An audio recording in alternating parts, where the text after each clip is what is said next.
Yo, what's up, guys? SK here, and today we're going to take a look at the Forgotten Sewers layer. Now, this layer is actually pretty easy once you're used to the fight, but it is difficult once you first go into it. You're not knowing what to expect. It is a fight of a reskinned Osis, kind of reskinned, but this boss it pretty much fights just like Osis, except for there's a few extra mechanics added in just because of the layer's sake. Um, Pretty much his extra mechanics are that one. The first mechanic is when you do enough damage to him, he's gonna ball up like Osis does, like when he's in the field ball state, and he's gonna explode. But this time, his explosion doesn't stop around him; it explodes throughout the entire room, and everyone is affected with the plague status. In the plague status, you're gonna want to look for this blue slime that appears on the field, and you're gonna want to touch the blue slime. You're gonna want to go one by one to the blue slime, because if you clash with another player, you'll both be stunned. Especially because you both have the red ring, you'll both be stunned. You'll both take a ton of damage back to back. If you run by a player that doesn't have the red ring, they'll take a lot of tick damage back to back, and they'll be stunned by themselves. So what you want to do is go clockwise or counterclockwise throughout the room, and have everyone touch the slime as best they can. Or you can set it up to where each player touches the slime, and then each player that touches the slime goes towards the center of the room and just waits it out while the boss does regular mechanics. The whole time the boss will be fighting you, by the way.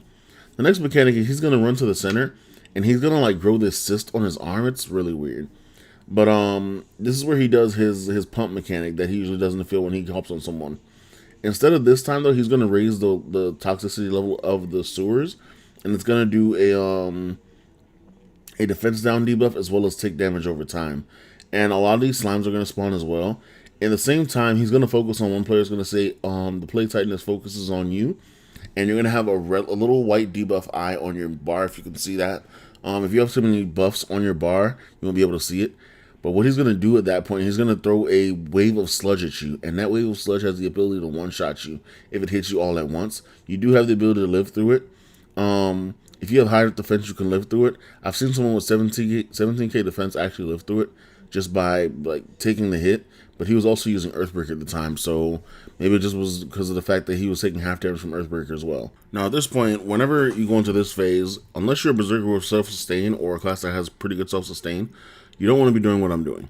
What you want to do is be in that little blue slime you see in the back screen right there with the rest of the party members running around in it. Now what they're going to do and what you're going to want to do as your party is have everyone that doesn't have the mark in the front of the slime. The red liquid is going to keep you slowed as you walk around the room, and that's going to be a problem because there are going to be slimes chasing the blue slime as well as whoever's in it.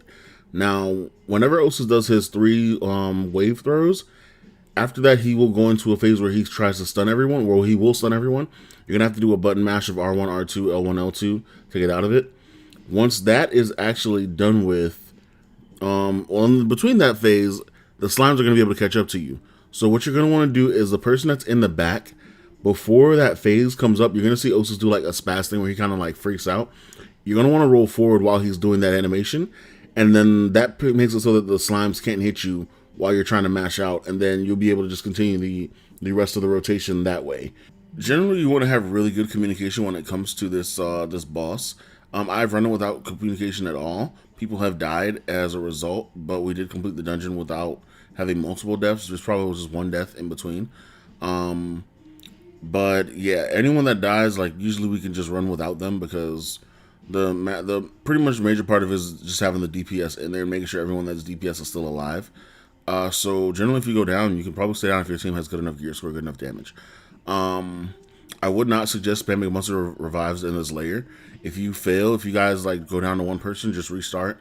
This is not a layer that you need to spam a bunch of revives over and over, no matter what stage you're in, just because it might seem harder, or you might be close to like whatever. If you're close to like 10%, maybe. Like if you're close to killing the boss, then maybe yeah, go ahead and drop a revive. But don't spam revives in this layer. It's not worth it. And I'm gonna say it's not worth it because you don't have an idea if you're even gonna get a box at the end of this. So you could spam out 3 revives and not get a box in the end. You just wasted 3 resources right there on not getting a revive. So just keep that in mind as well when you're running this layer. If you're running with a group that can't complete it, or for some reason they lack the communication, try to find a group with the communication. To be honest, it's hard to run without communication. Even if you watch the videos and try to run without communication, unless you're just powering through it like how we do right now in this next part of the video, communication is actually just really integral for this layer. It is another type of layer. It's not like the other layers that you've run before, where you can just pretty much just run the mechanics and be fine. This one needs communication so people know where people are at, because a lot of people don't like to look at the minimap. The minimap is a very important part of this layer, because you'll be able to see who's where and who's behind you. And as a berserker, if you are, you know, in the middle dealing damage and someone walks behind you and they have the focus of the Plague Titan, you're gonna get wiped along with them because you're not paying attention to where they're at, and they have the mark and you don't even know that because they didn't communicate with you that they have the mark. So you're just gonna have to pay attention to where everyone is if you're running this without communication. Like I said, use your mini map. It's there to help you memorize what numbers are where. It's there to help you. This boss is really easy. Even at gear score, it's really easy to do if you have good coordination. Other than that, that's pretty much it for this layer, guys. Like, it's a really easy layer to run. People just make it hard because they don't have communication, or they don't decide to look at the map and see where people are, especially during the phases of the slime room and the plague ring phase. It's just really about communication and paying attention to where you're at with your character.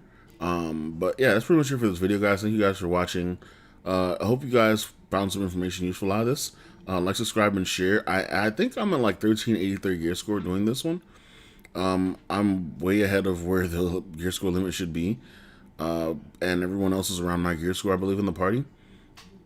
So this is why this was so easy to run. The gear score limit, I mean, the gear score requirement is actually around like 11 something. So it's probably just really easy just because we are the way we are. And I don't have an alt to run it on to say I'd show you how to do it like the regular way, because it's, you know, harder on a lower level regular gear score alt or whatever.